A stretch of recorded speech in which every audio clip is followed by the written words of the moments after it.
Bismillahirrahmanirrahim. Assalamualaikum warahmatullahi wabarakatuh.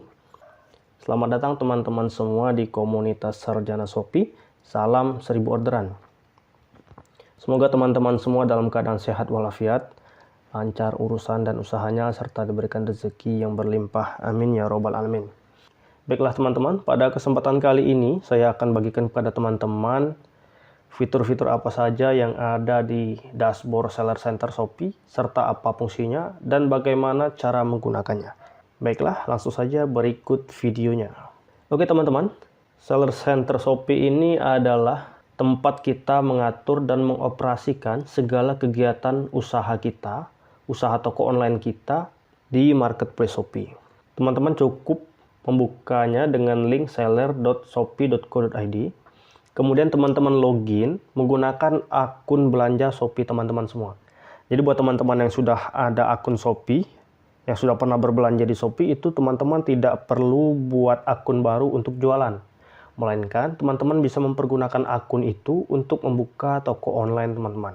Oke, ada dua cara untuk mengakses, untuk mengoperasikan toko online kita di marketplace Shopee. Yang pertama adalah menggunakan dashboard ini, menggunakan browser, dengan mengklik link seller.shopee.co.id menggunakan browser, atau teman-teman bisa menggunakan handphone dengan menggunakan Google Chrome, kemudian menggunakan situs desktop, kemudian baru teman-teman mengklik link ini.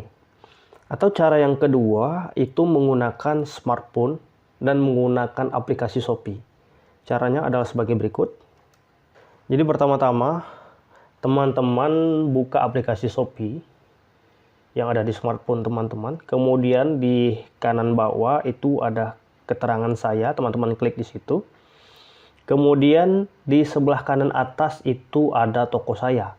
Nah, di sini nanti setelah teman-teman mengklik toko saya, maka teman-teman sudah bisa mengoperasikan toko teman-teman seperti mengupload produk pertama ataupun mengoptimasi toko teman-teman semua. Operasi-operasi sederhana sangat bisa dilakukan dengan menggunakan aplikasi Shopee, tetapi untuk operasional yang lebih tinggi, teman-teman harus menggunakan browser, menggunakan dashboard Seller Center Shopee, bukan melalui aplikasi Shopee.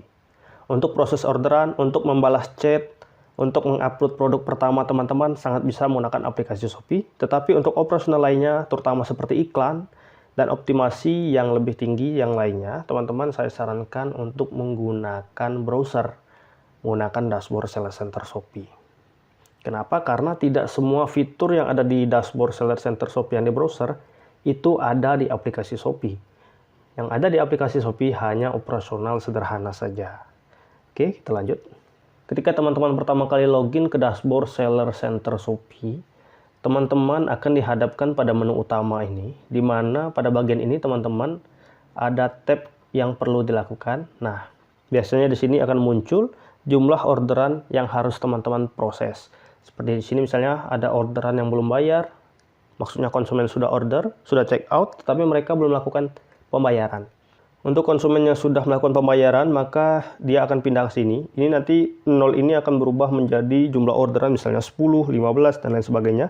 Sesuai dengan jumlah konsumen yang mengorder barang di toko teman-teman, dia masuk ke bagian pengiriman perlu diproses. Kemudian, setelah teman-teman proses pengiriman dengan cara klik atur pengiriman, dia akan mengeluarkan resi otomatis, di mana resi itulah yang kita gunakan untuk mengantar barang kita ke kurir. Setelah resi itu keluar, maka dia akan pindah ke bagian pengiriman telah diproses. Setelah kita mengirim barang dengan menggunakan resi otomatis tadi ke kurir, kemudian kurir mengirim barang ke konsumen, maka dia akan pindah ke dikirim. Tapi di sini tidak ada ya. Yang ada di sini hanya menunggu respon pembatalan. Nah, ini kalau ada konsumen yang sudah transfer tapi mereka mau membatalkan orderannya, ini akan muncul di sini angkanya. Kemudian respon pengembalian untuk konsumen yang tidak puas dengan barang kita, yang melakukan return terhadap barang kita akan muncul di sini. Kemudian diblokir. Ini untuk produk-produk yang melanggar ketentuan Shopee. Kemudian produk habis, ya di sini untuk produk teman-teman yang stoknya habis. Kemudian promo yang akan datang ini adalah promo dari Shopee yang bisa kita ikuti. Oke, kemudian ke bawah ini ada tab bisnis saya, di mana ini menunjukkan secara real time hari ini keadaan toko kita. Seperti ini contohnya, total pengunjung 1 orang, kemudian produk dilihat 3, kemudian di sini ada versus kemarin minus 83%. Artinya dibandingkan kemarin, traffic hari ini menurun sebesar 83%. Ya, jadi ini adalah toko baru yang saya buat spesial untuk mengajar teman-teman yang ada di komunitas Sarjana Shopee. Jadi buat teman-teman dropshipper, memang kalau kita dropshipper itu harus merahasiakan toko kita karena dikhawatirkan nanti teman-teman yang lain ikut berjualan di toko kita sehingga bisa menambah kompetitor kita dan menurunkan margin kita tentunya. Karena untuk memilih produk itu melalui proses riset yang panjang, mulai dari riset Google Trend untuk melihat tren produk, kemudian riset kompetitor dan lain sebagainya, sehingga muncullah ide produk apa yang kita jual. Jadi seperti itu teman-teman, mohon untuk dimaklumkan. Kemudian produk dilihat di sini ada 3, artinya apa? Satu pengunjung ini artinya dia melihat 3 produk yang ada di toko kita. Kemudian ini ada pesanan atau jumlah orderan. Kemudian di sini ada tingkat konversi. Persentase konversi adalah jumlah orang yang order barang di toko kita dibandingkan dengan jumlah total pengunjung. Jadi misal ada 100 pengunjung dan ada 1 pesanan, maka konversi di sini akan bernilai 1%. Karena ada 100 pengunjung dan 1 yang order. 1/100 artinya 1%. Oke, kemudian di sini ada kalender promosi Shopee, kemudian promo produk.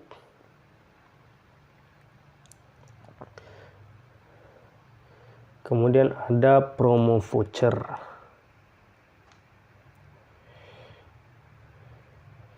Ya, di sini teman-teman detailnya bisa teman-teman akses di bagian sebelah kiri di bagian promosi saya.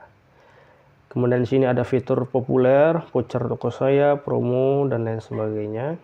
Kemudian di sini ada performa, pelanggaran produk, kemudian persen pre-order. Di sini juga ada pesanan terselesaikan, kemudian ada pelayanan pembeli, persentase chat toko kita, kepuasan pembeli, keseluruhan penilaian bintangnya 4,7. Oke, kemudian di bagian sebelah kanan ini ada seller mission. Ini adalah misi-misi dari Shopee yang bisa teman-teman selesaikan, dimana jika teman-teman menyelesaikan 1 misi, maka ada hadiah spesial dari Shopee. Kemudian di bagian ini adalah jalan pintas untuk menu-menu tertentu, tetapi semua ini ada di bagian sebelah kiri sini ya. Ini hanya jalan pintasnya saja, seperti promosi saya, pesanan saya, dan lain sebagainya. Oke, kemudian kita masuk ke tab sebelah kiri. Kita masuk pertama-tama ke pengiriman saya. Oke, pada bagian ini teman-teman akan melihat jumlah orderan yang perlu diproses dan yang telah diproses. Di sini juga ada jika teman-teman sudah memproses dan dikirim, maka dia akan pindah ke tab dikirim. Kemudian jika barang sudah diterima oleh pembeli, maka dia akan masuk ke tab bagian selesai. Nah, dapat kita lihat di sini ada 74 pesanan yang sudah selesai ya. Oke, selanjutnya kita kembali ke beranda. Ya, jadi tab pengiriman di sini itu sama saja dengan tab pengiriman perlu diproses. Bisa kita klik, coba. Ya, jadi dia masuk ke tab yang tadi ya. Jadi ini sama saja. Teman-teman bisa mengklik yang mana. Kemudian pengiriman massal ini untuk memproses pengiriman sekaligus atau dalam jumlah yang banyak. Misal ada 50 orderan, kita mau proses sekaligus untuk mengeluarkan resi otomatisnya bisa kita lakukan di sini. Atau kita ingin mengeprint resi dengan sekaligus bisa dilakukan di sini. Kemudian di bagian pengaturan pengiriman, teman-teman bisa mengaktifkan COD ataupun kurir apa saja yang ingin teman-teman gunakan. Kemudian di sini ada pesanan saya. Ya, dia sama seperti yang pengiriman saya tadi ya. Kemudian ada pembatalan.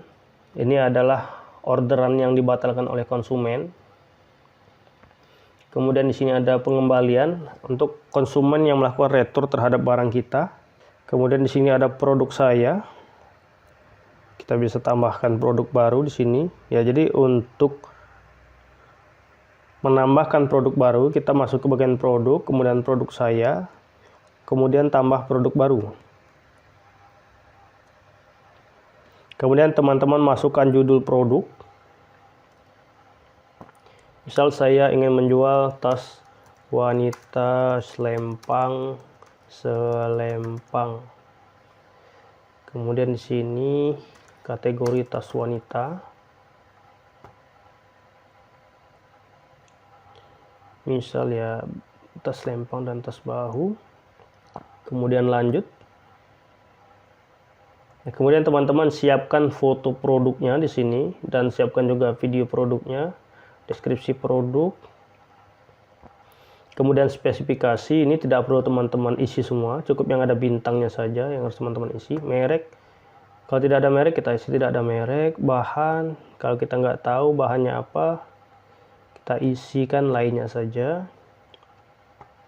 Kemudian variasi, jika ada variasi warna misalnya, bisa kita tambahkan di sini, aktifkan variasi. Misalnya nama variasinya apa, warna misal. Kemudian ada warna apa saja, hitam, kemudian putih, misalnya variasi dari wadah, variasi daripada tas yang kita jual tadi ya. Kemudian misal ada variasi kedua, ini maksudnya adalah ukurannya, misalnya ukurannya 6 variasi ukuran.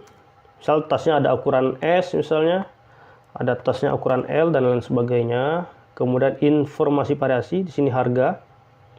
Misal kita jual semuanya dengan harga yang sama, itu 99.000, stoknya banyak. Kemudian terapkan semua. Untuk kode variasi nggak perlu diisi ya. Nah, jika teman-teman ingin berbeda harganya, misalnya untuk ukuran L itu harganya lebih mahal, bisa kita ubah di sini dengan harga 120.000 misalnya. Ya, 120.000. Kemudian di sini juga.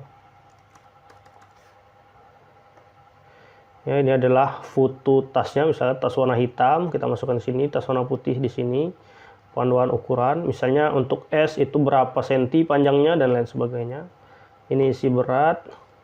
Kemudian ini kita biarkan saja. Kemudian pre-order di sini kita buat tidak. Jika pre-order ya kita isi iya. Apa itu pre-order? Maksudnya misal tas ini kita produksi sendiri, sehingga kalau ada konsumen yang ingin membeli dia harus pesan dulu, dan tas ini karena kita bikin sendiri perlu waktu 7 hari. Ya kita buat di sini pre-order 7 hari. Jadi konsumen beli, kemudian 7 hari kemudian baru kita kirim. Maka kita aktifkan ya di sini. Tetapi jika produk tersebut sudah tersedia, ya kita tidak perlu pakai sistem pre-order. Kondisinya baru, kemudian untuk SKU induknya dikosongin aja, atau teman-teman mau isi juga tidak masalah. Ini untuk database kita pribadi aja. Kemudian teman-teman klik simpan dan tampilkan. Ya, jadi seperti itu untuk mengupload produk pertama kita. Oke, kita kembali ke beranda. Di sini ada pelanggaran saya jika produk kita kena pelanggaran dari Shopee. Di sini juga ada promosi.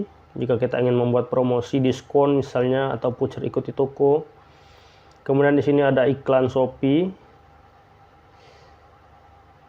Fungsi daripada iklan Shopee ini nanti kalau kita ingin memasang iklan produk kita itu di Shopee, maka kita klik di sini ya. Kemudian penghasilan saya, teman-teman bisa lihat di sini, saldo saya, rekening bank, pengaturan pembayaran. Kemudian ini sama seperti tadi, bisnis saya ya, sama dengan yang ini. Kesehatan toko ini bisa melihat ulasan kita. Kemudian di sini ada seller mission dan program star ya. Jika kita ingin melihat program star, maksudnya di sini adalah program star seller ya teman-teman. Ya di sini kita melihat apakah toko kita sudah layak untuk menjadi star seller. Jika belum, di sini ada syarat yang belum terpenuhi. Misal pendapatan bersih. Oh ini tidak wajib ya, pendapatan bersih itu nggak wajib. Yang wajib itu adalah transaksi terakhir dalam 30 hari itu harus lebih dari 20 orderan. Pembeli yang berbeda harus lebih dari 10 orang. Kemudian di sini ada profil toko, ada penilaian toko.